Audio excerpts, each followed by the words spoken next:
Hello guys, we are back with a new fanfic. Which is what if Naruto's secret mission was to seduce enemy Kunoichi part 1. If enjoy this fanfic please like and share, and now let's start the fanfic. Naruto stood at the sink in the Hokage's private bathroom, staring as the blood on his hands colored the water, it flowed trickling into the white sink. He had been tricked by a man he thought was looking out for him, but it was all lying.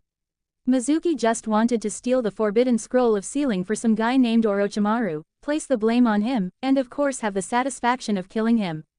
Oh, and according to the traitorous Chunin teacher, the one truth among all his lies, was that the reason everyone hated him was because he himself was the nine-tailed fox that killed all those people on the night he was born. Iruka said it was not true, that the fox had only been sealed inside of him. But what difference did any of it make? The fox was still alive, and it was a part of him somehow. And everyone, all the adults anyway, knew about it and left him ignorant. Like it was a huge inside joke. Just a sick joke. Naruto just kept looking at his hands as he held them, not moving, under the cold water. They were starting to get numb. He was so engrossed that he didn't hear the door open or the sound of heels clicking on the tiled floor. You're not going to get any of it off just standing there, Naruto-kun. Slender rich-colored hands, with well-kept manicured nails, took his under the running water. The boy jumped out his of skin and ripped violently away, quickly backing away until he slammed his back against the opposite wall. Next to the sink was the Hokage's assistant and secretary. She was stunningly beautiful with silvery white hair done in an attractively messy bun with some bangs framing her face and wore a simple gray jacket, white button-up blouse with a black ribbon pinned across itself as a tie, and a pencil skirt matching the jacket with black heels. The woman had dark skin, much darker than Naruto had ever seen before. He had asked her why her skin was like that when he was much younger. He was too innocent to see that his question might be offensive. She simply smiled and told him she was just born outside of the village. The older but still very young-looking woman was always so kind to him, and always let him in the office whenever he wanted to see the old man or kept him company herself when the Hokage was too busy. The woman stared at the young boy. He had a look of pure terror, like she was going to try to kill him on the spot. Probably because that was the exact case just an hour ago, she reasoned thoughtfully, I need to show him that he is safe, or he may never trust anyone again. She slowly stepped toward him. Naruto-kun, you're all right, I'm not going to hurt you, she started. He didn't budge and kept staring at her in fear. It honestly broke her heart and hurt her that he would even think she was a threat. She had always tried to show she was at the very least his friend because the poor boy pretty much had none. It's me, Naruto-kun, you know me, Mabui Oba. You are safe now. He looked at her for a moment longer and slumped a little with his head down, but are you safe? He whispered, almost too low for her to catch it. She however did, and his ridiculous statement shocked her. Naruto, why would you ever? She stopped mid-sentence, realizing what he meant. Right, all that happened, she thought sadly. She was in front of him and awkwardly kneeled down in her tight skirt, trying not to show him something that he most likely was not ready to see. She lifted his chin and looked straight into his blue eyes that were starting cool with tears. Don't be silly, there is nothing dangerous in this room, not in my eyes. He was a little too old for her to be treating him like a fragile toddler, but she was a mother and she couldn't fight against her maternal instincts when a child needed her. Besides, this wasn't the first time. He wouldn't remember, but they were much closer than he realized. She saw him relax and weakly nod his head, obviously still too much in shock to give a proper thank you. She stood up and took his shoulder, guiding him back to the sink. Let's try this again, and this time with soap and hot water, young man, she playfully scolded, which thankfully earned a small smile from the blonde boy. You should take a shower also, and I'll go get you something to change into so you don't have to walk around covered in all that. His favorite orange and blue suit had a big spray of blood on the chest and arms. It looked like something from a slasher film and was most likely ruined. She went to work scrubbing the now dried blood off of his hands and face. When she was done, she patted his head, caressing the scars shaped like whiskers on his cheek. She learned rubbing them made him relax when he was younger. It was horrible how he got them. Are you going to be okay? Mabui asked. She was worried that he had yet to really process what happened earlier, so she still worried that he might break down again.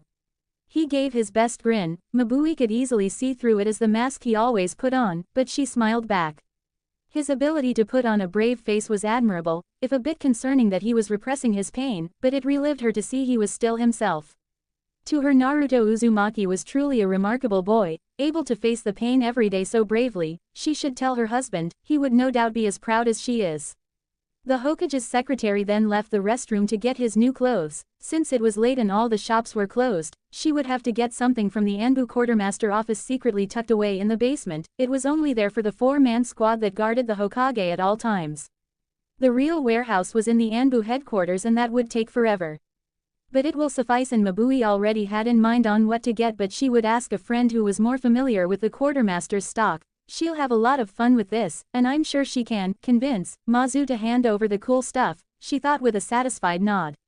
Elsewhere in the tower, the Hokage was in his office with Iruka, and both men were doing their best to calm their nerves. While Hiruzen was calming his nerves, Iruka was trying to keep the pain of his various wounds at bay. They did what most shinobi did in both situations. They drank. Both men were taking slow and steady gulps of sake in wooden masu boxes without the shot glasses. The smaller porcelain chokos were just not enough for a night like tonight. So, what now? Iruka finally asked his leader, looking into his drink before taking another gulp. He was more of a beer guy, but that would cut it this time. This whole thing was a complete mess and he blamed himself. He should have known, or at least paid closer attention to Naruto. He had a lot of regrets about the boy. He didn't hate him, nor was he anxious around him anymore. But that came with its own problems. He knew how Naruto saw him, and he was aware of his own feelings, but he couldn't act on them. He was Naruto's teacher, not his father. He had to keep a professional distance. Sure, he blurred the lines a bit, like take him out to ramen, but that was paltry compared to what he could have done for the boy. What he should have done. Iruka knew there was more to it than just poor attention span. Naruto should have been diagnosed with a slew of disorders that would have given Iruka the necessary rights as a teacher to give the blonde more attention when he struggled with his studies. And Naruto for certain had a too much chakra to the point that it could have qualified him for special circumstance and given him a handicap. Iruka had felt it many times. He wouldn't even be trying and would lose control of his chakra. From those times, and how he had chakra control issues for basic clones and illusions, the boy had to have immense reserves to the point of obscene. And that's not counting him being a Jinchuriki. Iruka knew he could have done better, done more. Naruto was not stupid like people thought. He just had a different way of thinking, like how Iruka was more comfortable with basics and test-proven theory or examples from history, but many times Iruka would find himself stunned when Naruto would let his mask slip and he saw the boy's insight and wisdom during their talks at the ramen stand. It was brief and hidden, but it was there if you paid attention. Iruka was pretty sure now that if Naruto had a chance, he does now that he is an official shinobi, that his unique perspective would turn the ninja world on its head. But right now, they had to make sure that this incident is covered up, or else Naruto may have to face serious opposition. The 80-year-old Hokage sighed after taking a gulp of his own sake. First, damage control. We need to make sure that this incident doesn't get out. If anti-demon supporters found out, they'll have a field day. So we'll need to keep the fact that Naruto failed his exam a secret, and that Mizuki did this all on his own and was executed when caught. He said resolutely. The teacher shook his head after taking another sip. That will be difficult, he said. When he failed, the whole class knew from the look on his face as he left my office and started making fun of him. He ran right out of the room after that. Iruka sighed. The Hokage sighed too and started rubbing the bridge of his nose. The booze had not yet helped with his building headache. That will indeed make things harder, he said and took another gulp.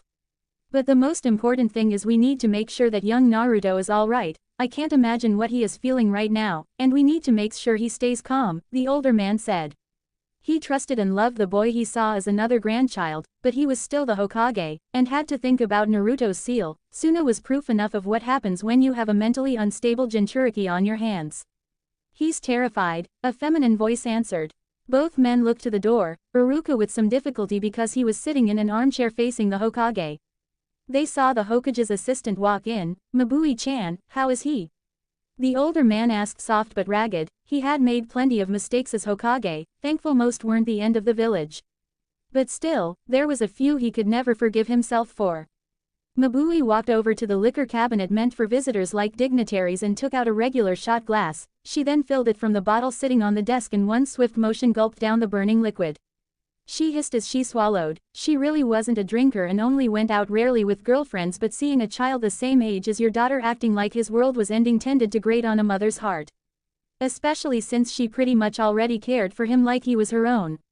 She leaned on the desk, sitting against the edge, next to her boss, and poured herself another shot. Like I said, he's scared shitless, she finally responded.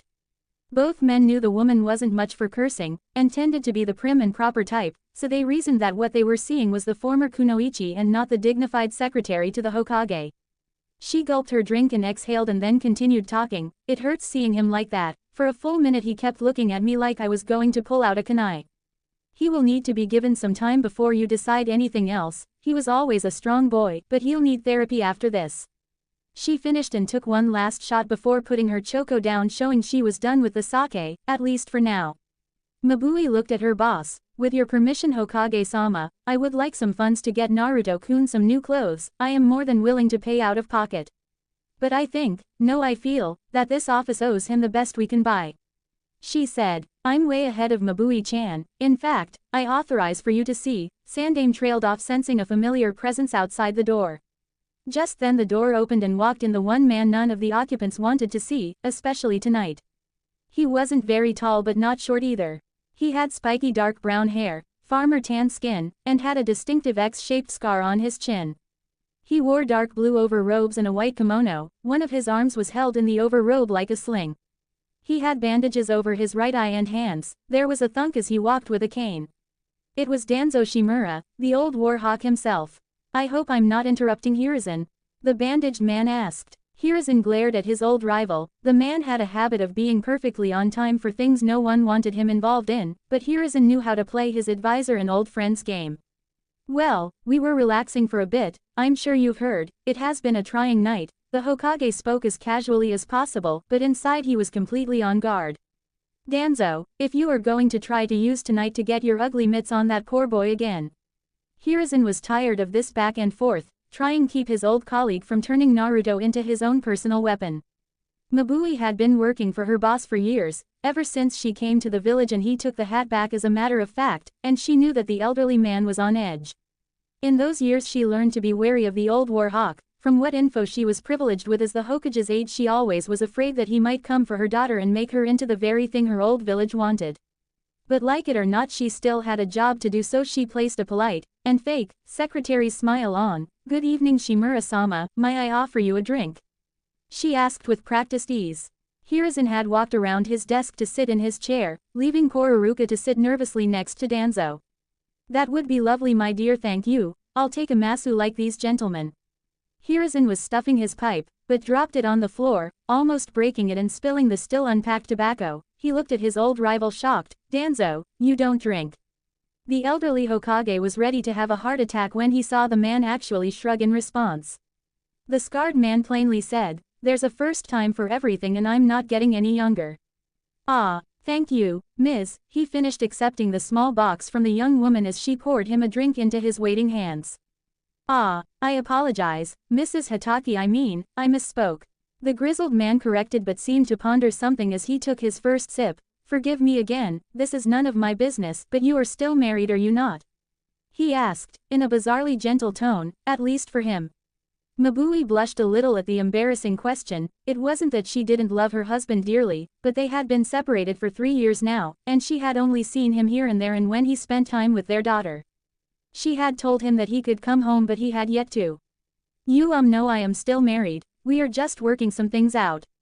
That last part was a slip, but the out-of-character man heard it. I am sorry again, I am an old man and we old folk are a bit nosy, but if I may give some advice, young lady. He asked politely, to which he got a nervous nod from the dark-skinned woman. If you want him back home, then bring him back home. We men are stupid, and it has taken me 80 long years to realize that.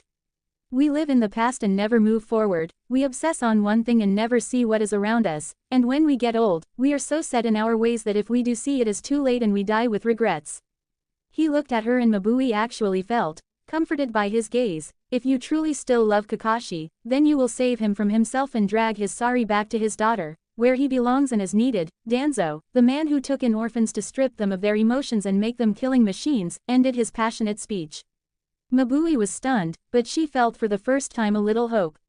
She gave the old man a genuine smile and refilled his masu. She didn't know if she could trust the man or his words, but she couldn't deny his logic and it gave her a lot to think about.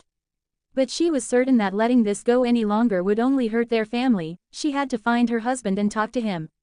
One thing was for sure, she had been so lonely, and missed being in his arms. Now Hiruzen was sure that his fellow elder was up to something.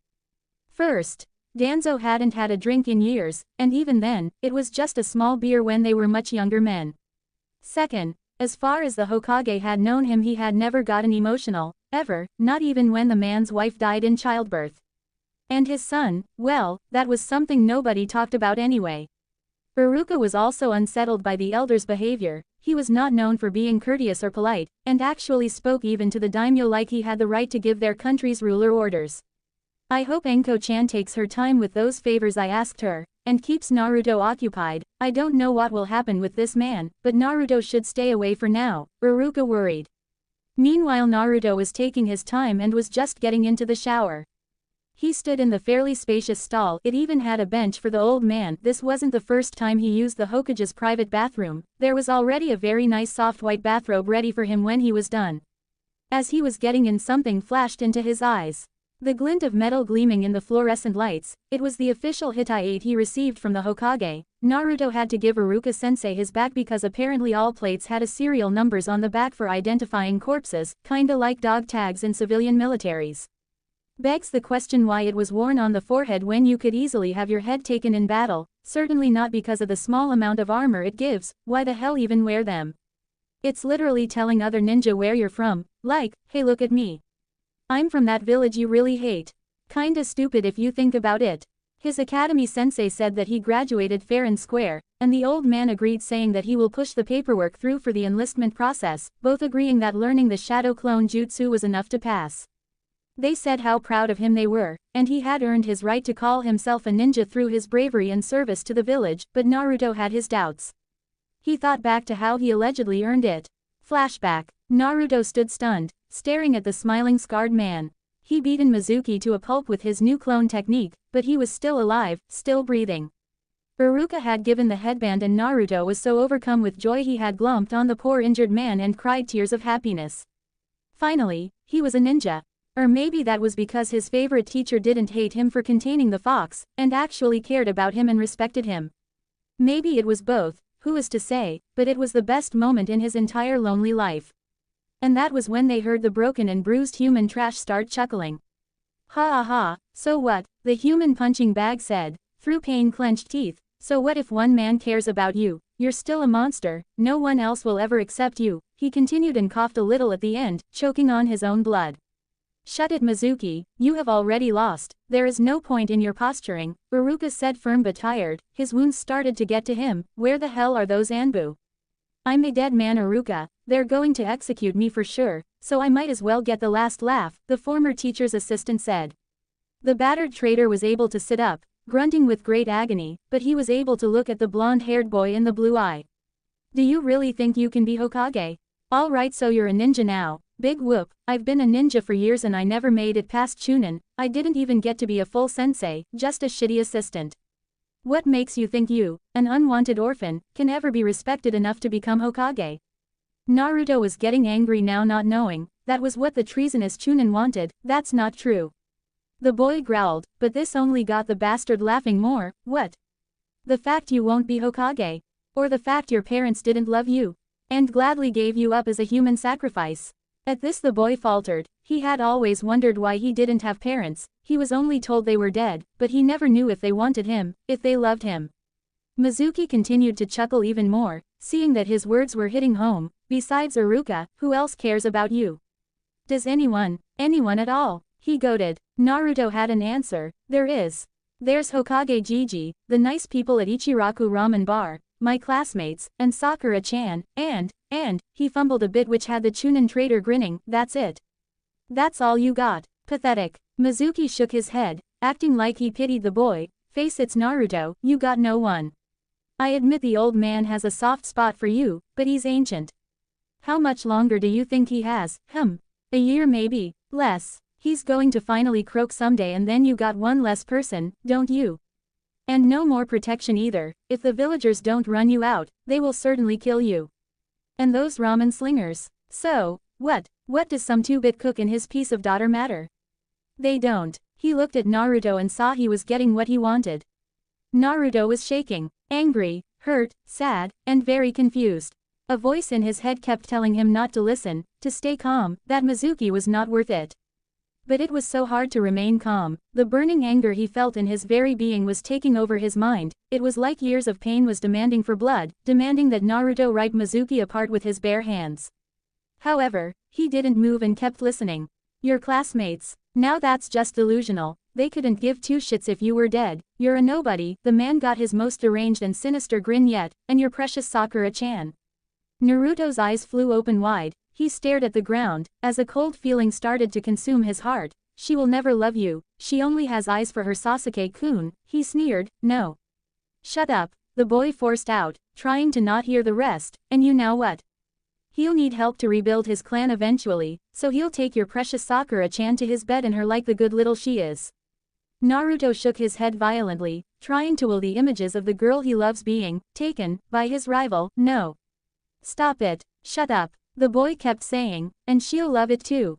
Mizuki went on with glee, she'll be begging for more and moaning in ecstasy as he heard to his heart's content. That's enough, you sick bastard. Iruka roared. He looked at his student. Naruto was shaking more violently now, mumbling incoherently. Iruka was worried for him. The boy had been through more than some ninja since he was little. The emotional stress right now could finally make Naruto break. Don't listen to him, Naruto. You have plenty of people who care about you, and Sakura isn't with Sasuke. He tried, that last part was the best he could come up with.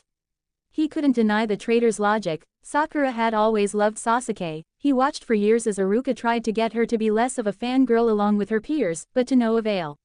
He saw the sensei even talk to the Harunos, Sakura's parents, but they said that their attempts were unsuccessful as well.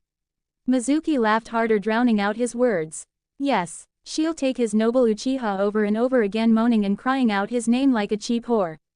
He laughed out loud. Then he started to make a bad impression of the pink-haired girl, Sasuke-kun. Oh, Sasuke-kun. Yes, Sasuke-kun, yes. Me harder. He was gasping for breath, he was laughing so hard. And then, the traitor went too far. Yes, Sasuke-kun, me. Me like a whore. I love you, Sasuke-kun. Never that demon Naruto. After that everything went black, and then red. All Naruto could feel or hear was two things. His eyes burned and stung as a rush of energy filled him. There was voices. One was muffled, a man's voice, something about controlling himself. The other, however, was much clearer. Kit, Naruto, listen to me. It's okay. You are loved, you are loved. Please stop. The voice begged through sobs. Naruto then felt himself be engulfed in a hug from behind and ripped back away as he was restrained. Naruto blinked the rage-induced reddish haze away and shook his head clear. The burst of energy left him and now he was so tired and his skin felt like fire. He looked around and he was still in the forest. There were brown leather-clad arms wrapped around his middle and he felt two big squishy round things behind his head. He looked and was met by watery brown eyes, purple hair, and leaf protective plate. It was a woman. She seemed familiar. She stopped whispering comforting words in his ear and looked at him. Naruto. Naruto, can you hear me? She asked firmly but with clear worry, but she didn't seem mad or anything. The blonde boy just nodded, and she breathed out, thank God. Enko-chan, Iruka said as he was helped over to them by an Anbu with silver spiked-up hair and a dog mask. The purple-haired woman, Enko, looked at his teacher. It's all right now, Iruka-kun, he's all right now, she said as Iruka and the Anbu both seemed to breathe a sigh of relief. All right, everyone stand down, a gruff aged voice called out. Naruto looked to the voice and it was his surrogate grandfather, with Anbu ready to attack. Naruto whipped his head around and finally noticed that he was surrounded by Anbu Black Ops, all putting their weapons away. He always had a sense when it came to know if someone hated him. It was like he just knew if someone had bad vibes, and all around were pushing out some major vibes. But when they dropped their guard, the feeling went away, as if they weren't directing their fear towards him. GG. What's going on? He asked with a quivering voice. The elderly man just gave him a kind grandfatherly smile like always, but even Naruto could tell there was a hint of something sadder in his weary brown eyes. It's alright, Naruto-kun, you're safe now, the Hokage said, but Naruto could tell he was worried about something. Naruto, the woman said to get his attention. He looked at her. Her face was calm and gentle. How about you give me that kunai, she asked. Naruto was confused and looked at his hand. He wished he didn't. He did in fact have a kunai knife in his hand in a death grip, and he was covered in blood. The boy started to panic. What? He tried to struggle out of the woman's hold, but she held on tight. Naruto, it's okay, you're all right. You are not hurt. Just calm down, hun, and give me the knife, she said. But Naruto didn't listen. What's going on? He shouted. He finally got out of the strange purple-haired woman's hold and scrambled away from everyone. He looked at all the adults with wide scared eyes. Naruto, just come over here to me and Anko-chan, everything is going to be alright. Iruka tried, but he shook his head as he continued to back up. His foot bumped into something, and he started to look over at it. Naruto. The woman said, raising her voice. He looked back to her. Don't look at anything but me, keep your eyes on me and come over here. Please, she said, voice filled even more concern. Naruto didn't know why, but he went to look again. Naruto. Don't look, she shouted, but it was too late. Naruto saw in the dim moonlight that he bumped into a sandal that was still on someone's foot. He looked up slowly and he saw it was a person on the ground. He then saw the white hair of Mizuki. But just when the boy's eyes landed on his face, the clouds cleared in the night sky, revealing the full moon, giving more light. And then he saw it all. Mizuki was covered in stab wounds all over his torso. His eyes were still open, filled with terror, and his mouth in an unheard scream. His face was mutilated with 5 long gashes, and his throat had a large gaping wound, as if it was ripped out by an animal. He looked at all the blood he was covered in, the metallic taste on his tongue, and it all clicked. Mizuki was dead, and he killed him. Naruto stumbled back. He felt nauseous and dizzy. He heard voices calling out to him, and then he was falling, and then black. Naruto spun around and dropped to his knees before the white porcelain bowl and heaved. He threw up and didn't seem like he was going to stop. Oh God, what have I done? He was able to cry in between hurls and then repeated. Mizuki was a traitor, scum of the earth, but Naruto was the one who had to deal with consequences now that he was dead. He had made his first kill, he had been blooded. The door opened with a slam and swiftly someone kneeled next to him by the toilet and rubbed his robbed back. Shish, it's okay, just let it out, she said. It was not Mabui Oba, but the voice was still familiar. He seemed to calm down. Just breath, hun, breath slowly, the woman said as Naruto sobbed a little. Now that he had purged all he could, she got up and flushed the toilet and then went to the sink. Naruto sat on the floor staring the white marble tile. A pair of feet came into view. They had the standard issue ninja sandals on. Hey, the woman said, and Naruto looked up.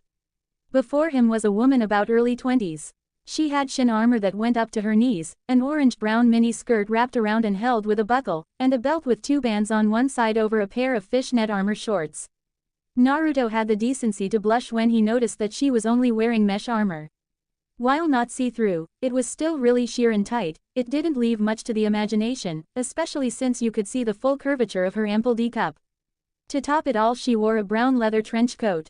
But when Naruto saw her face though, specifically her hair, that was when he recognized the woman.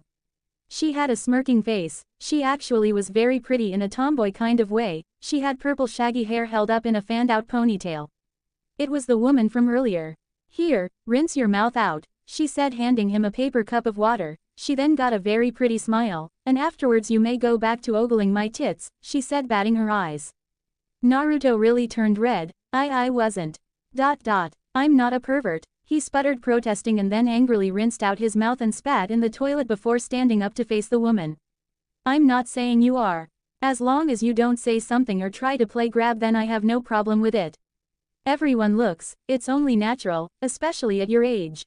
If anyone says they are uncomfortable or having a private moment, that is when you are supposed to stop, she said with all honesty. Naruto looked at her tentatively. Then, why do the girls in my class always beat me up when they think I'm being a pervert?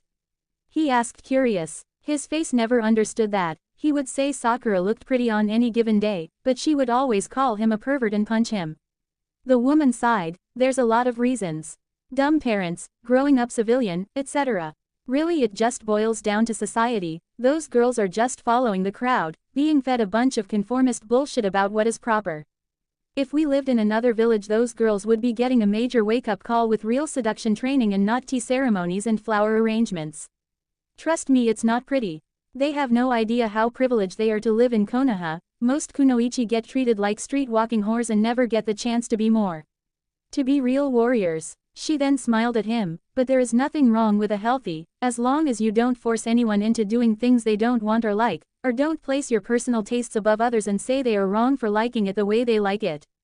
Then you will be fine, hun, and can look at all the tits you want. Hell, legally you're an adult now. I could you and take your virginity right here right now if the mood struck me, she said, finishing with a cheesy grin. Naruto's eyebrows rose to his hairline. Really? He asked innocently, with not so innocent thoughts racing through his mind. She gave him a smile that made his heart flutter. Why? You wanna? She asked, getting close to him with a seductive smile. Naruto gulped and weighed his options. The part that was a hormonal 13-year-old boy won out. Yes, he answered. Her smile got devilish. Well then, can't say you aren't bad looking. I could look into those blues for hours, she said, taking his face in her calloused, yet still soft, warm hands with slender fingers. She got really close, as if to kiss him. Naruto closed his eyes, the lids fluttering shut. But then she just kissed his nose and backed away, chuckling. Sorry, but I already got a boyfriend, so no nookie from me, cutie. She then laughed even harder at his reaction. It was that face Ibiki would make when Anko was able to get a lie past the master interrogator. Naruto couldn't believe it. Was he just pranked? Him, Naruto Uzumaki, the Hidden Leaf's prince of pranks, had been hoisted by his own petard. This was unacceptable. By the way, my name is Anko Mitarashi, not Mitarashi-san or any of that shit. And no Anko-chan, because only my lover can call me that. So, you can just call me Anko, for now, she said, but he still was pouting. Anko rolled her eyes. Men were such sulking babies. She grabbed the back of his head and yanked his face toward her. Before Naruto knew what was going on, his face was enveloped by something he had never felt before. The boy's face was mashed into two squishy but firm orbs that smelled really nice. It felt like heaven, like home. There, happy now? Anko asked. Naruto looked up to her voice. He saw her smiling, playful face looking down at him, and that's when he realized it. She was hugging him, and his face was comfortably fitted into her, large and amazing. Anko saw that shocked but happy look in his eyes and chuckled. Works every time, she mentally cheered. Stay with me, kid. Don't go passing out on me now, and if you get blood on me I'll never do this for you again, she said, and got a muffled, yes ma'am, from the blonde boy. She held him there for a little bit longer. He grew up without a mother, the kid deserved a little coddling. She stroked his hair and was rewarded with him wrapping his arms around her back. He gave out a cute sigh, snuggling into her bosom more. The poor kid, all he ever wanted in his life was a little affection. Anko had actually been by his side his whole life. When she first saw him as a baby she fell in love. She tried to adopt him but was denied.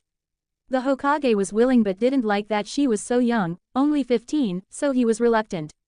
Some assholes on the council, civilians, said she couldn't be trusted and would pit the demon against them. But it wasn't just her. Her best friend Mabui tried too. That went over just as well. It worse than Anko's response, really. Not even Anko had heard of such language but made a note to look out for it so she can act accordingly. Which would usually involve someone having something bitten off by one of her serpentine friends. There was rumor that even the late matriarch of the Uchiha clan tried to adopt him in secret. She didn't really know how true it was, but she had seen the woman watching him as he slept in the hospital or played at the park. Anko couldn't look into it though, as another rumor that the same woman was trying to file for divorce became more popular, which was then overshadowed by the clan being wiped out. Either way, as far as Anko knew, somebody always came up with an excuse as to why whoever asked could not adopt Naruto Uzumaki. Eventually a decree was made that Naruto could not be adopted because he was a Jinchuriki and thus belonged to the village. The Sandaime assured Anko that everything would be all right. They couldn't claim he was not human, so he still had rights. He was placed in the orphanage where they would take care of him. Still, Anko would not be deterred. With her desperation to protect her little blonde, she flew through the special Jonin test. She now had the authority to protect him and end anyone that tried to harm him. The Hokage even offered her a spot in Anbu, under the mask of hubby, and be assigned as the little boy's personal bodyguard. She along with Inu and Karasu watched over him. Too bad about Karasu though, he didn't deserve to have that kind of burden. Even if his clan was planning a coup, purging them all was a bit much. But with her new assignment she kept watch over Naruto from the shadows. In respect for her of her friend, she asked Neko to look out for Karasu's little brother. According to the sword aficionado though, Karasu may have overdone it trying to get his little brother to hate him. Anko had seen the boy a few times and that seemed to be the case. Anko was very familiar with that particular glint in the boy's eyes. Neko was still in charge of watching the last of Karasu's clan, soon to be relieved now that he was a genin. Maybe Anko should talk to the woman and see if she noticed too, and that maybe they should talk to the Hokage about it. But that was another time. Right now Anko was only concerned about her favorite blonde, what it was like to be hated and to grow up alone. The snake mistress didn't know what happened with the orphanage. As far as she knew, the caretakers didn't hate him and treated him well, but as an Anbu she still had to take crucial assignments when called upon, and hubby had special skills that were needed. After an undercover mission that took 2 years to complete, Enko went to check on Naruto at the orphanage, but he wasn't there. She asked Inu, but he no longer was Anbu, having been reassigned back to Jonan because his daughter entered the academy. It was a strange policy, something about being available to train one's offspring. When Enko realized Naruto wasn't where he was supposed to be, she went into a panic and searched the whole village in a frenzy. She would sometimes overhear bigots whispering jokes about having a fox hunt, and the woman feared the worst. Finally she had found him sleeping inside a dumpster. When Enko looked him over, to her horror, Naruto was on the verge of death. He was filthy and covered in infected wounds. If it wasn't for his quiet sobbing in his sleep, she would have thought him already dead. There was no signs of attack, but it was clear Naruto had been on his own and without proper care for a long time. She picked him up and tried to get him to the hospital, but it was late at night and there was only one nurse on duty. The bitch looked at him with a sneer and gave some bullshit about Enko not being Naruto's mother or legal guardian, so the hospital couldn't accept him. Enko was furious and would pay the nurse a visit later, but she had to make sure Naruto survived. She went to one of the few people that she could trust. Mabui. They had met when the former Kumo Kunoichi came to the village. The villagers were wary of her, so Enko felt a kindred spirit. Naruto was looked after as best as the women could. The sight was beyond horrid. He wasn't just injured, he was sick from exposure and eating garbage for God knows how long. It made Enko sick at the sight of the purposeful neglect. How could an entire village see a child in need on the street and just walk on by? Exclamation mark. He had at least a dozen poisons attacking his systems due to various infections and rotten food. There was even some evidence of rat poison. The fox's enhanced healing was the only thing keeping him alive, but he was weak and the open sores were infected and not healing properly. Not to mention he was malnourished, making him smaller than an 8-year-old should be. Mabui then remembered someone who could help. Mabui took over a woman's job as the Hokage's secretary so she could be a stay-at-home mom. Her name was Kabuki, or something. The woman was also part of the emergency civilian nurses corps back in the Third War. The blonde woman apparently didn't hate the boy. She wasn't exactly at ease around him, but at least knew better from her time in the war, although even she was appalled by the sight and her feelings changed quickly. The three women worked tirelessly for days trying to bring poor little Naruto back from the brink and eventually got him stable enough so he could heal. Naruto stayed with Mabui and Kakashi for 2 months as he recovered. Kakashi was beside himself. She understood he felt guilty and responsible, but Enko felt there was a deeper reason. She never found out what it was though. Their efforts were found out eventually though. The elders got word and ordered that he be placed in a special secure location, aka a cage underground, where he would be tormented and never be treated like a human being again. The Sandame emancipated Naruto on the spot, so that no one could touch him, and furnished him an apartment that was out of the way in the warehouse district. Thankfully, Naruto got better, and the Hokage was able to invoke the future Shinobi Act for him. If any orphan or civilian child wished to be a ninja, they would be given a scholarship as long as any veteran ninja was willing to be a sponsor, so that the school could have someone act in place of a parent if needed regarding anything that involved the school, such as pay for books and other needs. So of course Enko took up the sponsorship. This also meant she got copies of Naruto's report cards. However, every time she got one, she wanted to go down to the academy and give them a piece of her mind, but she refrained and kept her distance. She didn't want her own bad representative to make Naruto's worse. She did find other ways, of course, as some unfortunate souls learned. Enko and Mabui, as well as the Ichirakus, helped Naruto as best and quietly as they could over the years. For instance, it was hard to get him to eat right. Ayame tried to get him to eat more veggies. But he had a phobia of what was in his food and didn't trust anything from the grocers, only eating at the ramen bar or pre-packaged and sealed meals. Ayame had the bright idea of hiding extra vegetables by adding raw juice to the menu and getting him to love the stuff. She also laced his food with herbal compounds and other supplements and vitamins. At least then he would get what he needed. Still though, those 2 years of neglect took its toll. They all hoped he would get some much-needed height during puberty, if not sooner. But it wasn't all bad. Thanks to Enko sponsoring Naruto, that was how she met her Iruka-kun.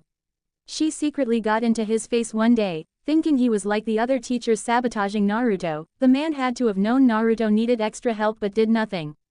To her shock, he stood up to her, not something many men had the balls to do, which had totaled up none before the Chunin teacher came along. He admitted he wasn't sure about the boy at first, but he would not shirk his responsibilities. They would have more run-ins later. Iruka suggested getting Naruto tested but nothing came of it. Enko was afraid that if word got out that the Jinchuriki was unstable or defective then someone could use the information against Naruto. Enko watched as Iruka became close to the Naruto. One time Iruka even saved Naruto from foreign shinobi, having been tricked by classmates to go into a hostile zone hoping he would die. Enko was impressed and decided to give the Chunin teacher a special reward. That night Enko found out that Iruka Yumino was, well, he was her type and more, let's just say. They were officially dating by the next morning, and because she told him they were and he was no position to argue, they have been together since. Eventually Enko had to leave Anbu because she didn't want to leave Naruto again.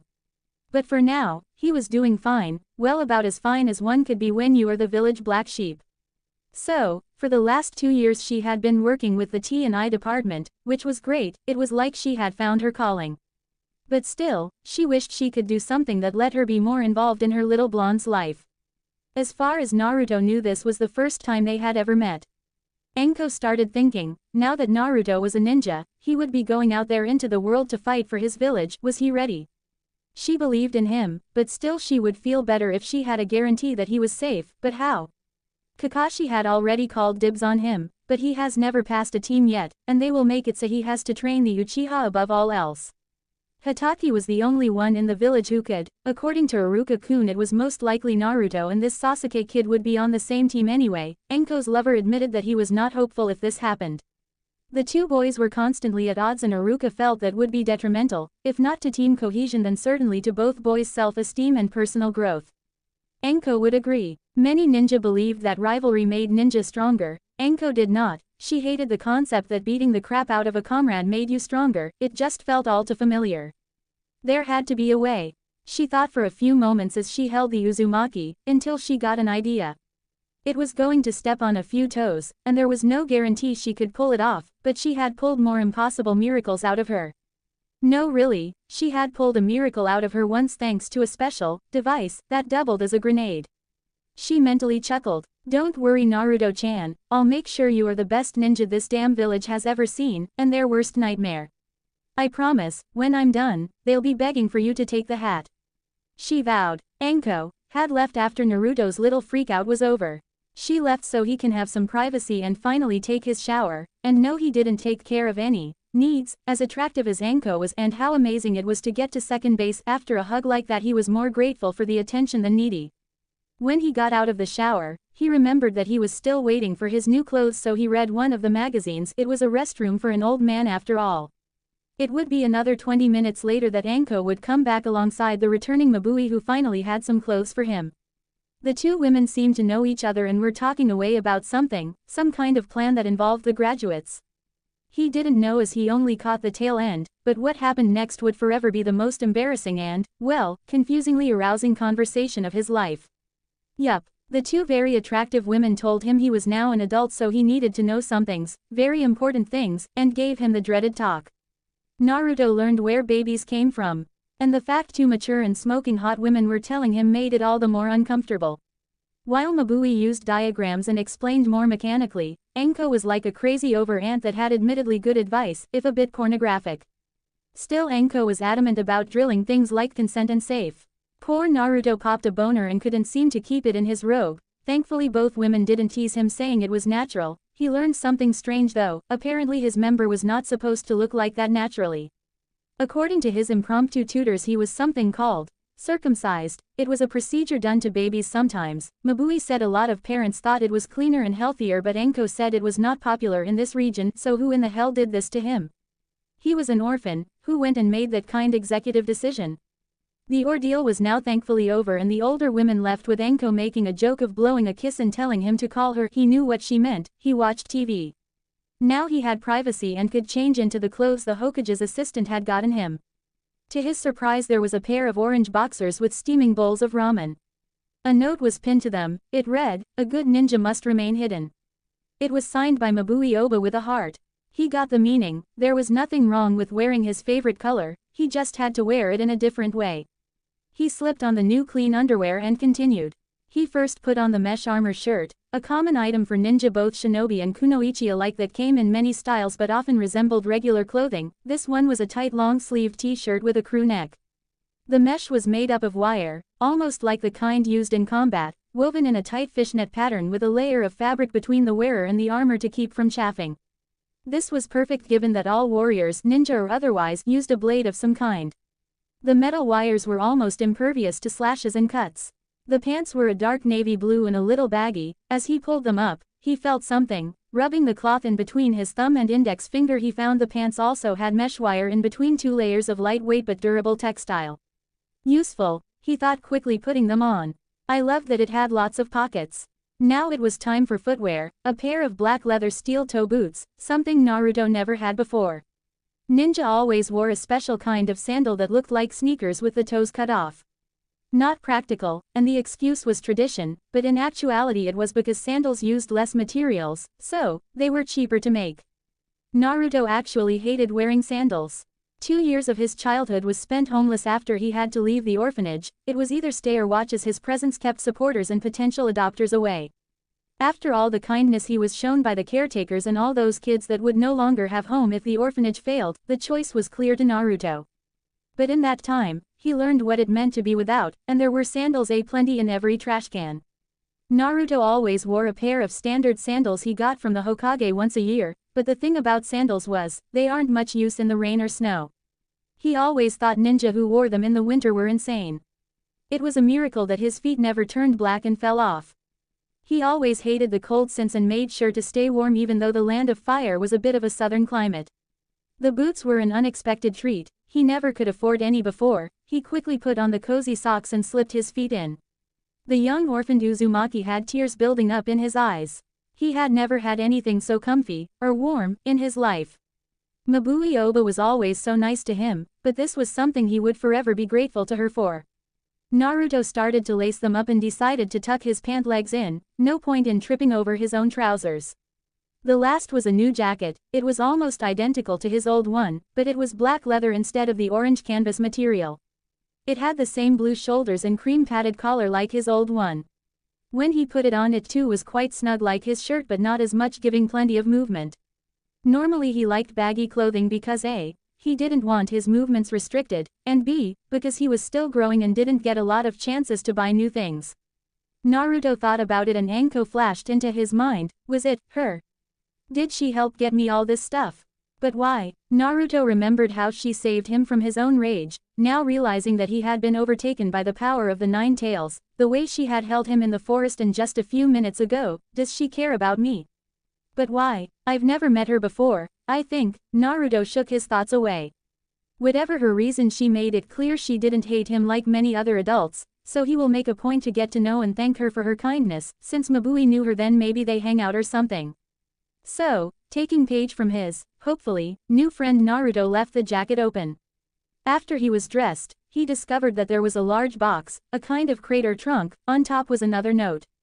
A ninja must be well equipped and ready for anything, always be prepared and keep your enemy guessing. It wasn't signed by the Hokage or his secretary and he didn't recognize the handwriting. The only indicator of who may have wrote it was a little drawing of a cute little snake winking at assumed it was Anko. When his face was pressed into her lady pillows so nice, he noticed she was wearing a necklace of snake's fang, meaning she must like snakes. Makes sense to me, he thought. Naruto opened the crate and saw his new equipment. It started with pair of navy blue fingerless gloves with armored plating on the of the hand. He really liked the gloves and wondered how he could use the armor. He may have had great grades, but that didn't mean he didn't listen. Iruka taught that they must protect his hands because that was the first an enemy ninja would strike for that part to prevent you from make hand signs. Naruto also noted that it was Mizuki who taught his class, quote, cut off theirs before they cut off yours. For Naruto still didn't like that he killed, but, enjoy hell, asshole, he thought. Naruto shook the dark thought away and looked through the trunk more. He picked up a very nice leather belt, thick and durable, guaranteed to last a lifetime, with leg straps added on. The buckle seemed to snap together rather than looped, and there appeared to be brackets of some kind. Naruto looked at the tag and saw a picture of the same belt, but the buckle was. Naruto smiled and got his new headband. He unsnapped the plate from the cloth and onto the brackets. Now that's how you wear it, the boy thought, pleased as he started putting the belt on. He was not completely sure about the leg parts because the upper strap was looped around his upper thigh, right next his crotch and right under each butt cheek, with the lower loop just above his knees. But once he put it on, the young blonde found it to be not as bad as he thought, a bit unnecessarily flattering but not uncomfortable. It certain made the bagginess of the pants less noticeable in tandem with shin-high laced-up boots. Then he started to attach the various pouches. And again, he was pleasantly surprised that the nice women had put a lot of thought and effort. This was definitely not standard equipment. There was two hard cases covered in a padded other shell, a scroll about the size of his arm, and one flat pouch that had to be a holster of some kind. The belt and its accessories had to be top of the line as the material and design was far more advanced than the traditional hip pouches. He opened them up and smiled brightly, feeling like he could cry again. In the utility cases were various ninja supplies and tools, stuff he never could get on his own, and thus part of why he did so terribly in the academy, aside from other reasons. One was a first aid kit with medical supplies. When he took stock of it, he found everything he would need from minor injuries and illnesses to a few vials of antidote for different bites and poisons, and a suture kit. He was by no means a medic, but he never quite could trust the hospital, so he taught himself how to handle his own wounds when in a pinch, which was often, so he got a lot of practice. He attached that one to his left hip, and despite its cubical shape it didn't bulge out awkwardly. The other case was a surplus of brand new kunai and shuriken, and of much better quality than what he had. Naruto was honestly surprised. He wasn't of that you could different kinds of kunai. The new blades were flatter and didn't have as much weight. They were black like all kunai, but instead of polished they a soft matte finish. Naruto spun and twirled the knife, test the weight, and found that it was really good, and the lighter weight made the blade practically glide around his fingers. There was other things like shuriken. He would have to get used to those or else he might cut himself. They were also flat, seeming like they were stamped out of solid steel and sharpened to razor's edge. Standard shuriken were thinner and with only the point being sharp. This was so a ninja could hold more than one in a hand. There was a few spools of ninja wire and a thick stack of paper bombs, two items Naruto was familiar with. They were a prankster best tools after all. The whiskered Mark boy had never been able to get new tools and equipment because the local Ninja Mart, a popular chain store that spanned all nations and served ninja with all kinds of needs, even with its fixed cooperate prices, was much too expensive, plus the civilian employees were never keen on him being there. It got worse when he tried to buy from a private seller. Konoha, like any other, had few select merchants that were allowed travel privileges. They traveled all over, so they got many unique ninja items that weren't normally found locally. Unfortunately, they were also all civilian. They wouldn't even let him near their stalls, and shoo him away. So, with no desire to make himself a bigger target of hatred and force the issue, Naruto had come to sneak into the training grounds and collect anything he could find. Some things were in fairly good shape and only needed a good sharpening. It appalled him how wasteful ninja could be. But that was like one or two tools Naruto could find. The rest he had to reforge himself. The basement furnace of the abandoned apartment building he lived in could be used as a rudimentary forge. It made his apartment too hot though. Naruto placed the case on his right hip opposite of his first aid kit. He looked to the smaller flat case, and upon inspection it did appear to be a holster of a kind, as it was open at the top. He placed 5 kunai in one slot and 10 shuriken in the other, along with a few slips of the explosives and a length of wire wrapped around 2 specially designed hooks. Looking at his new setup, he reasoned it was supposed to go on the extra straps around his legs. At the bottom of the crate was 2 black boxes, one bigger and one smaller. He picked the smaller up and opened it. Inside was some kind of device. It had a more traditional kunai attached to a cable. Inside the lid was a small diagram with instructions.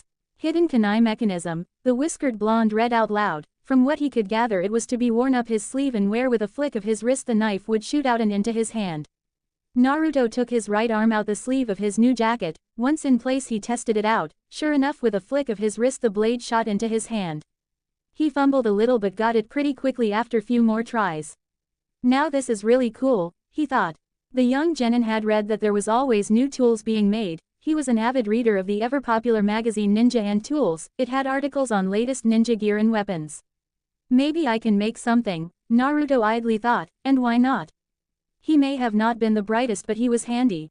Naruto took out the longer box. It was a bit heavier than the other one, and the cardboard was dusty and old-looking. It must have been in storage for a long time, he thought. This one had a full letter, and this one he recognized as the Sandame's handwriting. This is a very special blade. They were only made once at the start of the Third War by our village. This was the last ever made. I found it one day and had been saving it just for you. I know you will make good use of it. It conducts chakra and creates a longer blade made of pure chakra, but be careful using it. Your unsteady control is a result of having such high reserves, and there is no telling what you can produce. I would advise testing it in a proper training ground first. If you need help, don't hesitate to ask. I may know just the man who can help. Naruto frowned. He wasn't mad at his Gigi, rather, a little irritated remembering the academy. He knew perfectly well that his poor control was caused by having obscene reserves, but did anyone care? Nope. Naruto shook his head and opened the box. Inside was a sheathed dagger. Even after so many years in storage, it looked brand new. The leather sheath was still supple. Naruto pulled out the blade and marveled at it. Her could tell it was finely made. The sharp double edge shined in the fluorescent light, the hilt had the sigil of the leaf, and the grip felt just right. Naruto attached the blade to his right leg. He was right-handed but could use his left hand defensively quite well, and this way he can hold his dagger and with one hand throw his kunai and shuriken with the other. Now for that scroll, he thought. It was pretty big, it was the length of his forearm and only just a bit thicker. There was 2 clip hooks on either side of the dowel, so it had to go on his lower back. He looked at what was in it as the last scroll he read had a really cool clone jutsu that he could actually do. He opened it up and he was puzzled. In it was strange symbols. It reminded him of paper bombs, but the center symbol was not right and a few of the ones circling it were in the wrong place. The truth was Naruto couldn't read or write very well. In the orphanage he was taught basic kanji, but having to leave his first home and no teacher in the early years of the academy was willing to help, he never learned properly.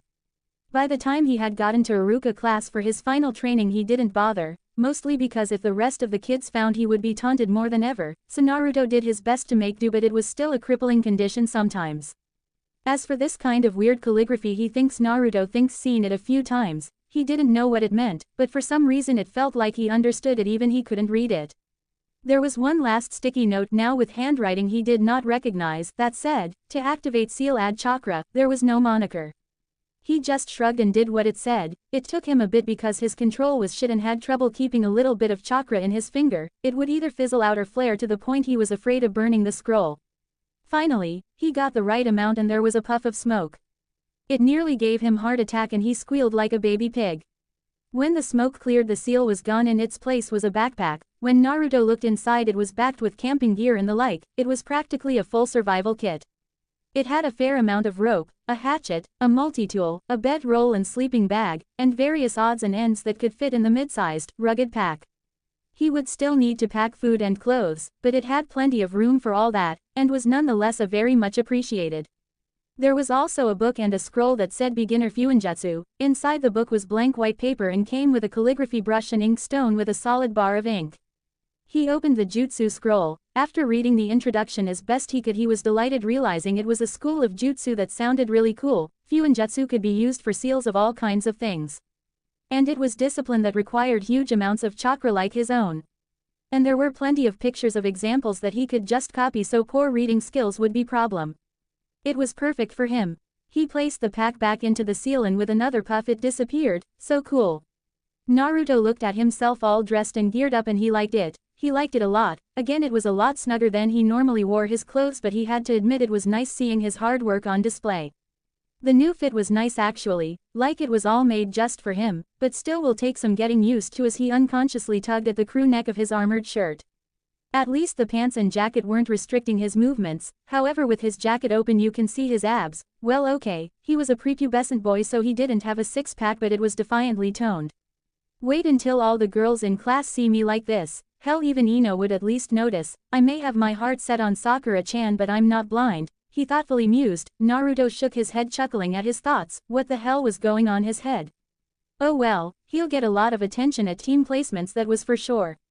Danzo had been talking for the last hour straight. Hiruzen had never heard his old teammate speak that much in one sitting, and what he was talking about. All his dirty dealings and everything incriminating he had ever committed. From his involvement with Orochimaru's inhuman experiments, the knowledge he held back that there was an Uchiha controlling the Kyuubi, what he did to himself and what was really in his right eye and his right arm, to confessing that he never dissolved root as ordered. Mabui and Iruka were no better. Some of the man's confessions were just downright sick. Mabui, who had just come back from dropping off Naruto's things, was especially appalled. He made his root Kunoichi do seduction missions, real seduction like she was trained to do back in Kumo, even though such orders had been forbidden in Konoha for over 3 decades now. The Leaf just didn't want their Kunoichi to have such a reputation. It ended up being smart because they got a lot of requests for body doubles for princesses, debutante nobles, daughters of wealthy merchants, and etc. It had become a very lucrative niche. Enko was sitting as calmly as she could, restraining from feeding the old buzzard to one of her snake friends. Danzo had mentioned what he would have done if Naruto was left in his custody. It all hit a little too close to home. Most of her memories under Orochimaru were gone, but somehow, she still remembered how he pushed her to nearly breaking. It was like a feeling more than memory, but she knew somehow it was true. The Hokage cleared his throat, getting everyone's attention. Mabui, Iruka, Enko, would you three please step outside? I wish to speak to Elder Danzo. Alone. His tone was calm but deadly, that brokered no room for argument. Not that the two Jonin and the Chunin teacher would, they didn't want to stay and get caught in the crossfire, although Enko may just send a really big snake if she felt her Hokage needed backup. So, they quietly but quickly made for the exit, each giving a bow as they left. Iruka and Enko went to get coffee from the Jonin lounge downstairs, while Mabui decided to call her daughter and make sure she was okay. The door shut, and then all hell broke loose. The room was filled with an aura of killing intent, so intense it could make the Kyuubi choke under its spiritual pressure, and it all came crashing down on the Warhawk in an instant. Hiruzen Sarutobi had only been this furious once. It was the time when Enko told him how she had found a battered and deathly sick little Naruto. He was so mad at his village he almost went on a rampage that would have made his volatile Kunoichi student proud. To hell with his position. It took his 8 and all 4 of his personal guard 2 hours to calm him down, but eventually they did, not before creating Training Ground 23. A barren, desolate waste of land with nothing but giant sharp rocks. But now his old rival, friend, and teammate had just confessed to not only undermining his authority and every move he ever made, but was the cause to nearly every one of his greatest failures. For years he blamed himself for the actions of his treasonous student, and here was Danzo Shimura revealing that he was the one behind it all. Danzo just stared at his old rival in utter shame. He needed to confess. He couldn't move on with his life carrying these sins in his heart. Hiruzen, my old friend, please, calm down. He tried to say, struggling to speak. Calm down, calm down. What the Danzo? What? How am I to? Grr, what the hell is the meaning of this? The Sandame was going apeshit, no pun intended. How was he supposed to receive this information? Was the old Warhawk lying? Is this a ploy for another one of his schemes? The Hokage just looked at the man across from him with the hard glare of a leader to one of the most powerful military powers in the world, a position not given lightly. Only to a ninja hardened by years of battle can achieve it. Danzo was sweating and starting to breath heavier. If he was in better health, he could handle this kind of aura easily, but not in his condition. Hiruzen, I'm begging you, please calm down. I can't take much more of this, he ragged. He then coughed, getting blood on his white handkerchief. The Hokage eyes widened and reined in the hostile aura, and Danzo started hacking and coughing up a storm now that he was free. Never had the man been unable to handle the pressure-killing intent. Hiruzen looked closer, and to his shock Danzo looked like he was about to keel over. Hiruzen immediately got up and went to his old friend's side. He took the sake bottle and refilled his masu. Here Danzo, drink this, he said as he handed the bandaged man the square wooden cup. Probably not the best idea, but the alcohol would at least calm down his nerves. Danzo took the drink carefully with shaking hands. Thank you, my friend, he said gratefully and took a few good gulps. Danzo, are you all right? The third asked, concerned. Danzo just chuckled mirthlessly. That is a loaded question, but as for this moment I am fine, Hiruzen. The Hokage looked at the man he had known since they were boys. Never in his life, even when Danzo was crippled in the Second War, had Hiruzen ever seen his longtime comrade look so frail. He was pale and for the first time looked his age, older even. The leader of the Leaf made his way back to his chair and picked his pipe up. He started getting it ready again, all the while waiting for his old friend's explanation. Danzo watched the Hokage and saw the look of expectance in the man's eyes as he smoked his pipe. He waited until the Hokage had gotten settled. This will be fun, the old Warhawk thought, and looked at his comrade straight in the eyes. I'm dying, Hiruzen, was all he said. The Hokage looked at Danzo for a moment, processing what was just said. When it hit the leader of the Hidden Leaf Village, he was stunned, then he started to chuckle. His amusement grew and so did his laughter. Until he was slumped over his desk, pounding his fist, guffawing like a madman. The old Warhawk was not as amused, however. So you think my impending death is funny? Danzo growled out, clearly trying not to raise his voice lest he give the man more reason to mock him.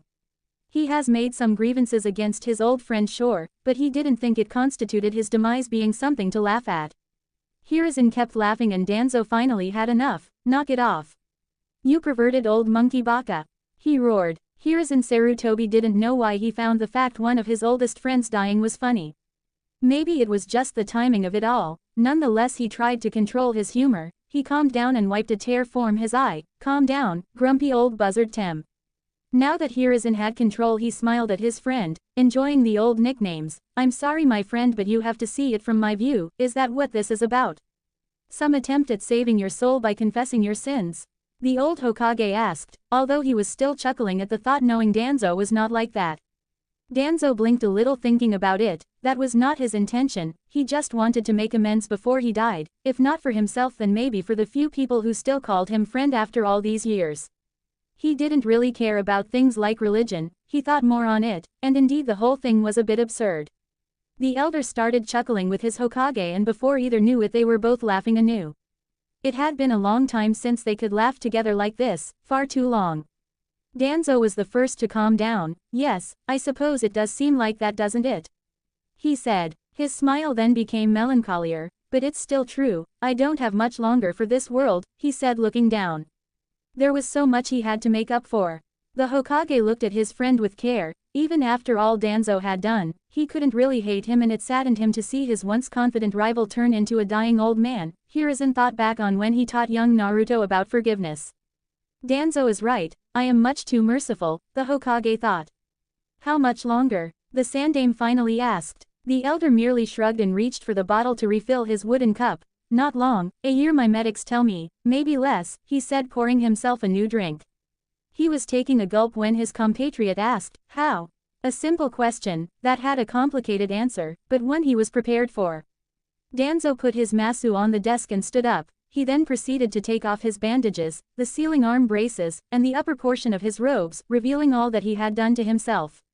Hiruzen looked on in horror at what Danzo had become. He wasn't lying, he really did it, he thought in heartache. Danzo, what have you done to yourself? He couldn't help but ask, and the warmonger chuckled. I already told you, I have funded and overseen many things that I thought would benefit the Leaf, regardless of whether it was ethical or not. But really, as I have come to realize, it was all for my own hubris. I just could not let go of the fact that Tobirama-sensei made you Hokage and not me. For that I am truly sorry, my friend. But my arrogance has become my downfall in the end. My body is too old and can no longer sustain the modifications I have made to it. The irony made me realize that even if I wasn't dying, I still have simply grown too old to be what this village needs. And all my ideals will go unfilled and die with me, Danzo said, a few tears escaping. He had truly wasted his life. The Hokage felt for his friend. I may not completely understand what you are going through, but please believe me when I say I empathize with that statement. I was supposed to retire long ago, as you already know, he said. I suppose we both are just getting too old then, Danzo agreed as he redressed himself. Hiruzen nodded, feeling the same. That is why Hashirama-sensei spoke of the will of fire. I taught my son it's like shogi, the future is the king and we must protect the king, we must keep the fire burning. If we are to fight, we must do it for something more than just attaining more to power to keep fighting. And to his satisfaction Danzo nodded. I agree, I see that now, he said. Danzo, you really are trying to change, the Hokage thought. Once done, Danzo remained standing looking into his friend's eyes. But that is not why I am here, Hokage-sama, he spoke professionally. The man behind the desk looked at him for a moment and then sighed. So, you are here because of Naruto, he simply said. Yes, but do not worry my friend, I am not here to try and take him. You were right, he deserved a chance as the Yondaime wished, Danzo admitted. The Hokage snorted unamused. A chance, yes, but chances were fleeting and didn't always mean a person had the opportunity to use them. Then what is it? Hiruzen asked, genuinely curious. There was no reason for Danzo to involve himself if he did not have an agenda. This new Danzo will have to take some getting used to. The former Anbu commander and elder to the Leaf held his stare into old friend's eyes. I know what has happened tonight, I know what the young Uzumaki has gone through. I believe it would benefit him if we told him about his parents, Danzo said.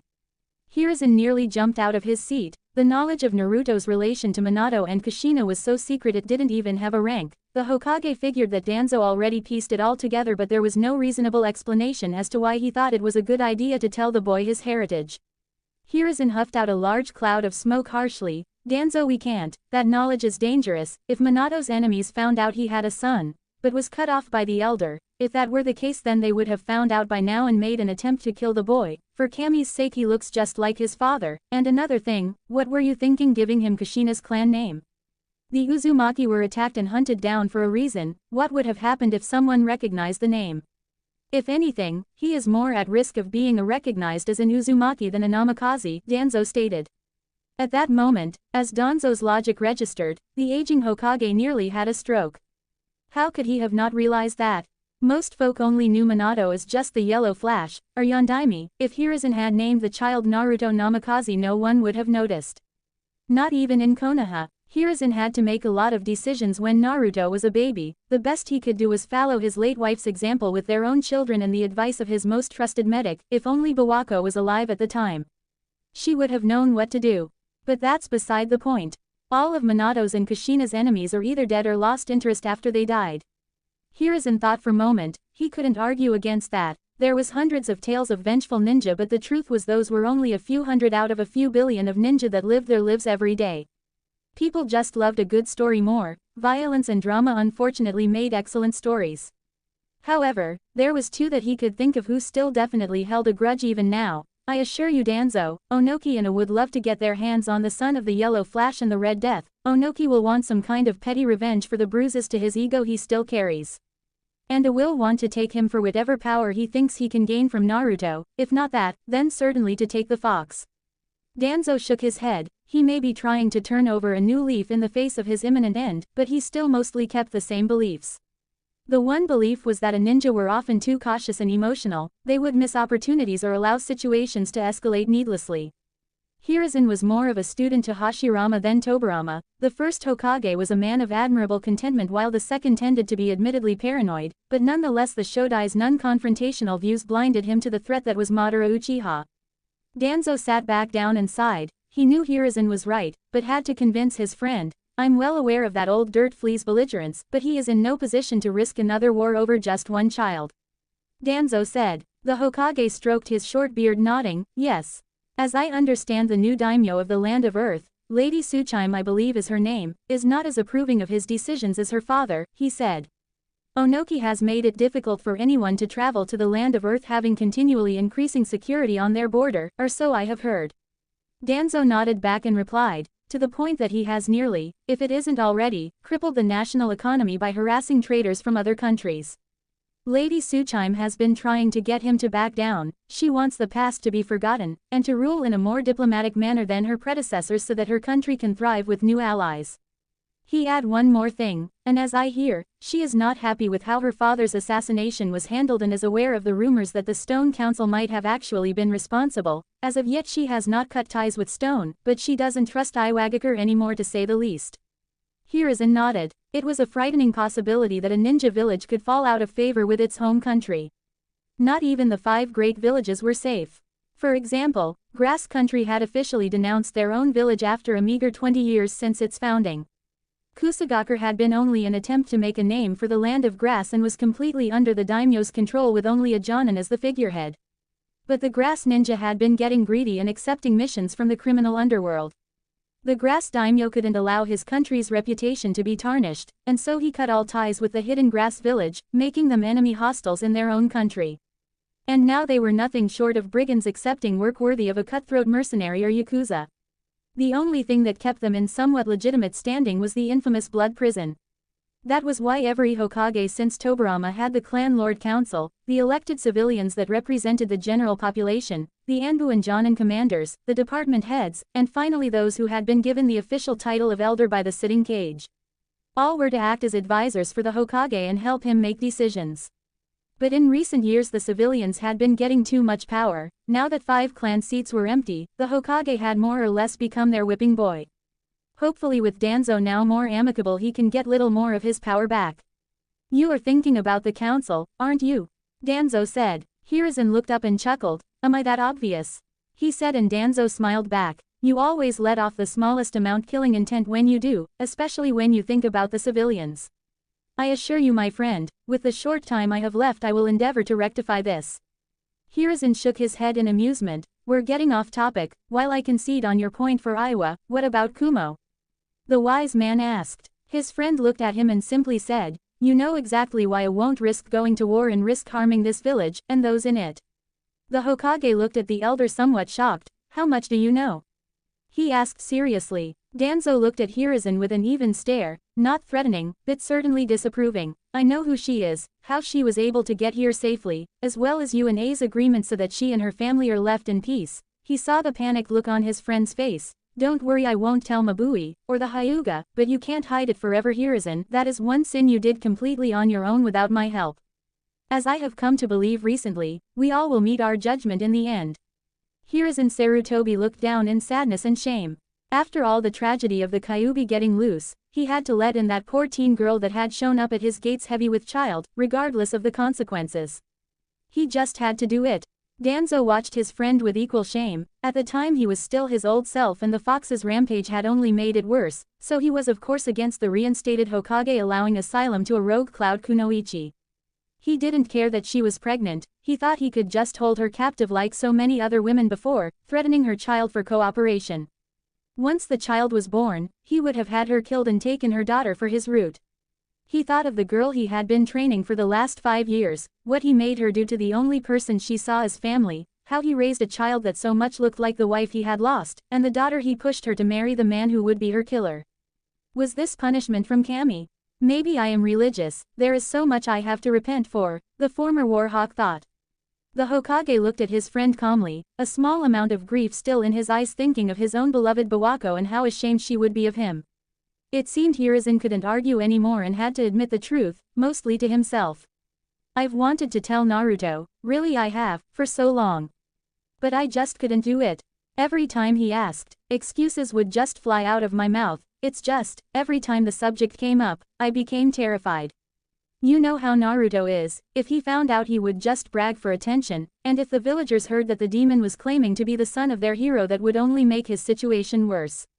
Not to mention, as I said before, you never know who's listening, Hiruzen said. But really, what I feared the most is that if he knew who his father was, with how this village treats him, it would only breed resentment. To the people here, and me. The Hokage sighed as the truth finally came out. Yeah, I was scared he would hate me. When did you plan to tell him exactly? About everything, Danzo asked in curiosity.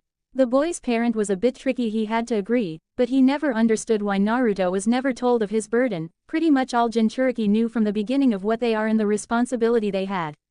It just didn't make sense to give someone a paper bomb and not tell them what it was and why they had it. Now was it. I had planned to tell him when he was more grown up, like 18, or if he had gone up in the ranks well enough and made Jonin or maybe Chunin, the Hokage replied. The old Warhawk looked at his equally old friend. Danzo had a particular face on, the kind of face that said, you are a dumbass. Hiruzen sulked a little under his gaze and asked, what?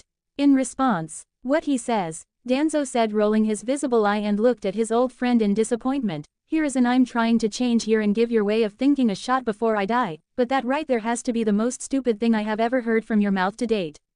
You can't be serious. Even I understand the amount of damage waiting that long could do to the young man emotionally. He really should have been told about his burden the day he started the academy. You can't really think you can go that long and not tell him he basically has a ticking time bomb tattooed to his stomach. We both inspected that seal with Jiraiya and we all know it is meant to help him absorb the fox's chakra better than Lady Mito or Kushina ever did.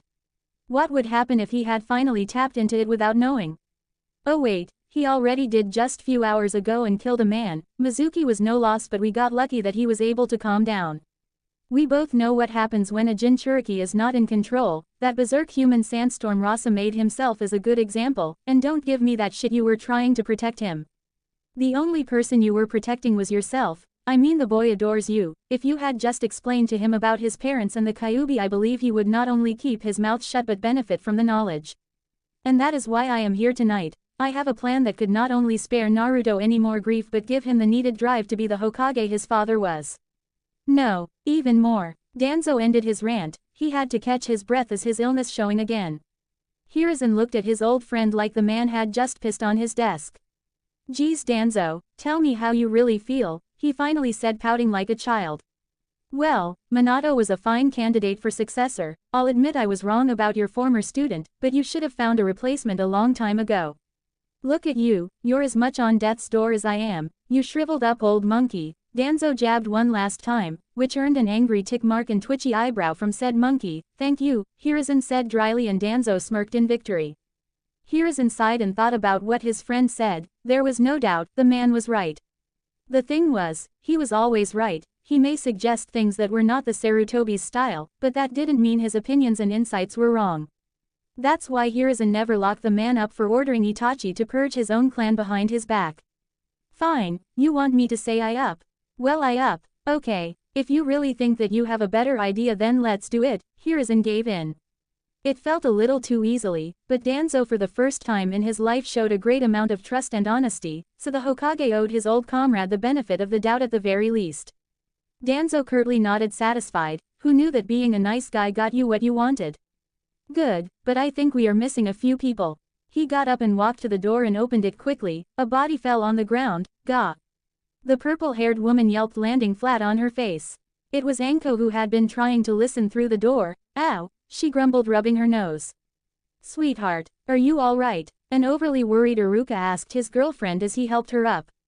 "She's fine. If it wasn't her face, it would have been her," the Hokage's secretary chuckled, earning a glare from her best friend. Anko looked to her boyfriend with a loving, pretty smile. "I'm fine, honey," she said, giving him a short kiss, making the man blush. Anko then returned her glare to Mabui. "No thanks to some people." Mabui decided to play a game, one her husband in particular loved playing with his own best friend. She had made a show of checking her nails, still flawless, and looked to the other kunoichi as if she just realized she was there. "What was that, dear?" she innocently asked with a bored look. Anko gasped dramatically and pointed an accusatory finger to the dark-skinned woman. "Oh, you did not just try to pull that shit on me." There was a bit of chuckling at the door. "Now Anko, my lovely wife was only playing, no need to be offended." Everyone looked to see a tall man. He wore a standard Jonin uniform with armored fingerless gloves. His most striking features was his sliver spiky hair, cloth mask, and most notably how his hitai was tilted over his left eye. This man was famous. He went by many names. Copycat ninja, hero of the Sharingan, friend killer, but to one woman in the office he was the father of her child and her lover. He was Kakashi Hatake. The former Cloud Kunoichi smiled when she saw her husband. She had really missed him during their separation. She then remembered what Danzo said to her. Kakashi came up to his wife, smiling at her with his eye like he always did. "Yo, Mabui Tenshi," he greeted, calling her angel like he always had since the night they met. He was acting playful. Some would think he was being insincere, but Mabui knew her husband better than anyone and could hear the love in his voice that never died and never will. Mabui steeled her resolve. "No more of this." She smiled at her husband and went right up to him. Kakashi looked a bit startled, wondering if she was gonna hit him. In his mind he was no good and didn't deserve his wife and daughter. To him he believed his angel hated him. Every day for the last 4 years he just sulked waiting for his wife to serve him divorce papers. Their marriage was not awful, they just argued maybe a little too much. He would push her buttons a little too far and she would scream a little too much. No marriage was perfect, and you couldn't fault one built-on teen pregnancy for being tense, yet their daughter didn't deserve to be around that. But it came to a head when he majorly screwed up, which resulted in a particular heated back and forth. When his peaceful child returned the day of her first graduation, how disappointed he was in her, the things he said to her. His wife didn't like what he said, even though he had been saying it all his life, and their marriage, it didn't matter, it all just proved he was the worst. He was just too broken to be the man his family needed, at least that was what Kakashi thought. "Mabui," he started to say depressively, but was stopped when his wife shushed him, placing a finger on his masked lips. To his shock and that of all present, she pulled down his mask and backup mask and kissed him for all she was worth. Kakashi was helpless as his lips were assaulted by his beautiful wife, her lips glossed with her favorite rose petal lip balm so soft and plush. She held him firm from escaping with her arms wrapped around his neck. There was nothing he could do, and it had been so long since he kissed the love of his life properly, so he closed his eye and wrapped his arms around her, surrendering to his angel once again. When Mabui was done, she pulled away to look at his handsome face and almost giggled at how dazed he looked. "Kakashi, my love, please come home," she pleaded. The man looked at her and went to that infuriating lazy look he did when he didn't want to deal with something. He sighed and shook. "You were right to kick me out." "I was," but his wife stopped him in his tracks when she shouted, "Stop it." The man winced at her tone and she calmed her anger but kept her gaze on him firm, letting Kakashi know that his wife wanted him to be quiet, and smartly did just that. "Kakashi, I know you still hate yourself for what you said to Ayako, Mabui actually sniffed, trying not to cry. Despite freeing herself from Kumo, she still found it hard to cry openly. Kakashi stayed quiet, letting her talk. It was all he could do for her, for the strength she's given him. But she loves you and has never held it against you, she said. The woman's green eyes became somber with guilt. I'm not one to throw stones either. I didn't want her to go through what I did in Kumo, but I'm also scared of what can happen, whom she might run into out there. Mabui looked down, trying not think about if her daughter ever ran into a cloud ninja in the field. Or worse, her grandfather. Kakashi looked at his wife with a small, crooked smile. Now who is hating themselves? Tenchi, she loves you more than anything. I know she understands. She's always been so smart and mature for her age. I'm sure she understands. She's her mother's daughter after all. Mabui smiled and pecked his lips again. And you are her hero, and she still only wants nothing more than to be just like you. She doesn't need you to keep your distance, she needs you. She needs her father. Honestly, I'm at my wit's end with that girl and I need help. And I need you too. I'm tired of waking up in the morning and you're not there by my side. I hate coming home and you're not there to hold me and call me angel. She looked discreetly to their audience and got close to his ear and whispered, and I'm just gonna be blunt. I don't know about you, but I can't do it alone anymore. It was never good in the first place and it's not going to get any better, not without you. Kakashi blushed hard at her confession, also looking discreetly. Enko of course had a big Cheshire grin that was a little too knowing. But his wife was right. He needed to feel his wife's warmth again, even his favorite books was becoming tedious. However, something she said caught him. What happened to Ayako-chan? What's wrong? He asked with fatherly concern. Mabui sighed. I'm not entirely sure really. She won't talk to me like she used to, all she does is train. She's so standoffish, always with a chip on her shoulder. She has no friends. Well, maybe that girl from the florist and the Hyuga girl, but she isn't letting anyone near her. I know we taught her to be self-reliant and confidant, it's like she walks around the village with a "back off" sign around her neck. And she's a very strong kunoichi, but she has no team. Everyone I try to find her just ends in disaster. Recently she just refuses to join on principle that she is better off without a squad. Kakashi, she has re-graduated twice. She keeps passing with flying colors at the academy only to end up right back. The last time she actually tried to sacrifice her teammate to win the test, the boys were in the hospital covered in lashes. The woman sighed. Kakashi groaned, not liking what he was hearing. It was worse than he feared. The girl apparently had no value in camaraderie and was all about her career. He knew he shouldn't fly off the handle the first time, but he just wanted her to value friendship and teamwork, but it appeared that it only had the opposite effect. It reminded him of someone. Gods, she just like me when I was her age by the sound of it, he said, pinching the bridge of his nose. I was by the book and arrogant, some of it was my father, some from being all that prodigy nonsense, he trailed off. Mabui looked apprehensive and Kakashi noticed. What? He asked fearfully. Ayako-chan is a prodigy too. She should have graduated early like you, but with her antisocial behavior keeping her away from anyone and never joining a team. Kakashi sighed. His daughter always reminded him of his wife, but she was also really too much like him in some ways.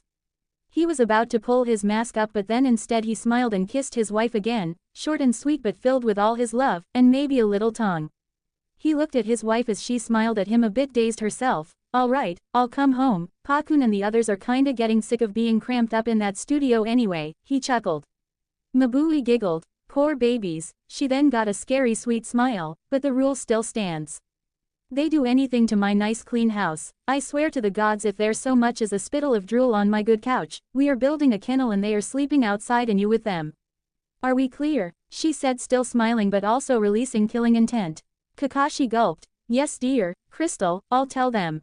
Good. Danzo cleared his throat, gaining everyone's attention. He was standing in his usual spot next his Hokage, acting in his capacity as elder and advisor. Not typical was the little upturn of the corner of his mouth. It's good to see that you took my advice, Mrs. Hitaki, but that is not the reason why I called Kakashi-san. We have matters to discuss concerning young Naruto and what to do from here. Kakashi, not as aware of the elder's desire to change as the others, he only knew the Danzo that tried to manipulate him using his young family, extorting him to assassinate the very Hokage the War Hawk was standing next to. So, Kakashi was still suspicious of Danzo and was about to start making something of it, but his wife whispered into his ear and he relaxed. The Hokage decided to get the discussion going. Please, everyone have a seat, he spoke with authority.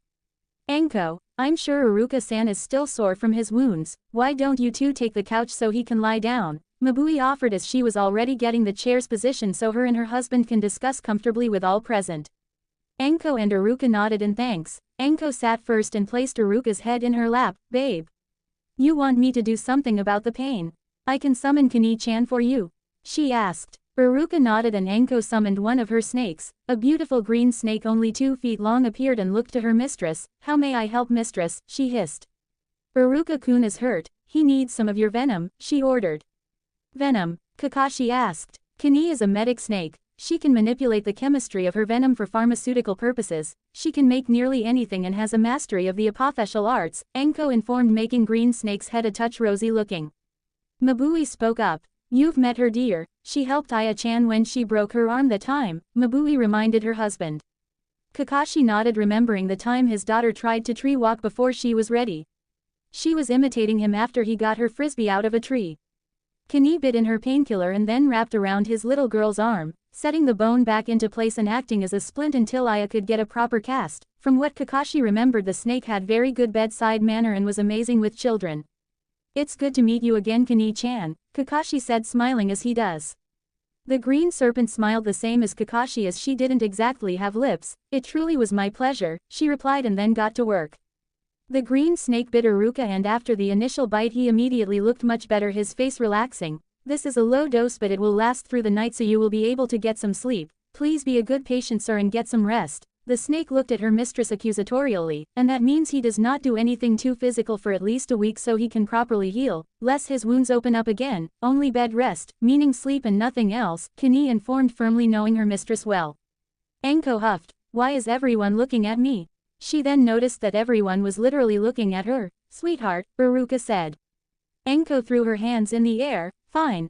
Resting only. Geez, honestly, you make me look like I'm some fiend, she defended, yet also thinking, damn.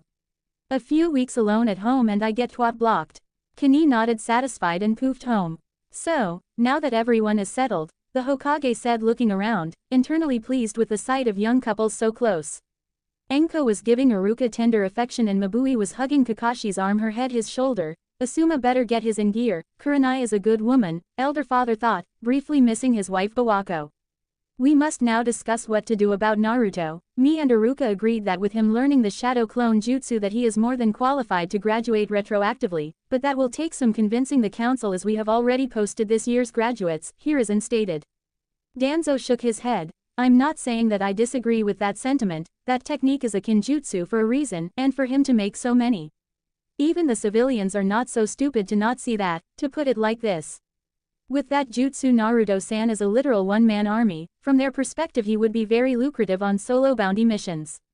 Everyone nodded, agreeing. Bounty missions could take months but potentially made a lot of money that the village got a hefty cut from, so one ninja going solo was preferred, as having a whole team gone that long might be a waste of manpower. Plus, the ninja in question can always request backup if needed. Danzo continued. Either way, I would advise you to come up with a contingency in case that excuse is shot down, which I predict it will be. Tonight is more than enough for the civilians to make a move against the boy. Everyone nodded, agreeing again. Kakashi spoke up. I'm still in the dark as to what happened tonight. So the full story was told again. Everyone had their own piece, even Enko and Mabui. By the end of it Kakashi could only whistle lowly. Damn, well that is a shit show. This earned him a smack on the back of the head from his wife for being so unprofessional. What I meant to say, he corrected, rubbing his head, is that Naruto is already on their short list. Even those who don't hate him were expecting more from the village Jinchuriki. I can't believe I'm saying this, but I would have to agree with Danzo. I would go as far as saying that you should just drop the retroactive angle altogether. Yeah, Enko chimed in, it needs to look like Naruto is not getting special treatment while at the same time giving him what he needs.